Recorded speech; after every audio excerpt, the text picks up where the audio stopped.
Ukraine युद्ध में एक तरफ पुतिन के साथ ईरान और उत्तर कोरिया खड़े हैं, तो वहीं दूसरी तरफ अमेरिका की अगुवाई में पूरा नेटो यूक्रेन को हथियारों की सप्लाई करने में लगा हुआ है। लेकिन इतना कुछ होने के बावजूद पश्चिमी देश हथियारों की सप्लाई के मामले में पुतिन को टक्कर नहीं दे पा रहे हैं, जिसकी वजह से यूक्रेन लगातार अपनी जमीन खोता जा रहा है। और अब इसी कड़ी में यूरोपीय यूनियन काउंसिल के अध्यक्ष चार्ल्स मिशेल ने एक बड़ा बयान दिया है, जिससे यह साबित होता है कि रूस की हथियारों की फैक्ट्रियों के आगे पश्चिम कहीं भी नहीं टिक पा रहा है।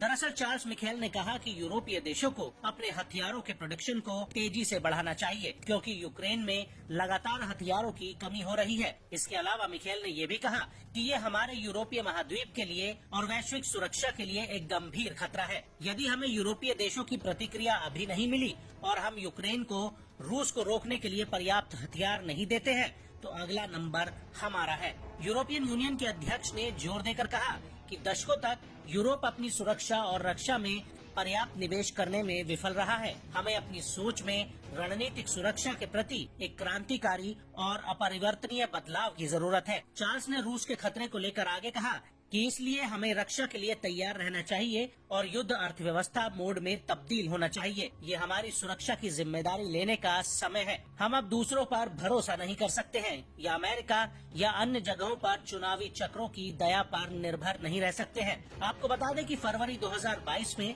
जब रूस ने यूक्रेन पर आक्रमण किया था, तब से ही यूरोपियन यूनियन ने अपना रक्षा उत्पादन 50% तक बढ़ा दिया है और अब यूरोपियन यूनियन अगले साल के अंत तक 20 लाख से ज्यादा गोलों का उत्पादन करेगा। वहीं दूसरी तरफ यूक्रेन लगातार गोला बारूद और बड़े हथियारों की किल्लत से जूझ रहा है। यहाँ तक कि अमेरिकी संसद में भी $60 अरब का मिलिट्री पैकेज अटका हुआ है। तो वहीं यूरोपियन यूनियन भी यूक्रेन के लिए पर्याप्त संख्या में हथियारों की खरीद करने में नाकाम रहा है, जिसका खामियाजा यूक्रेनी फौज को भुगतना पड़ रहा है।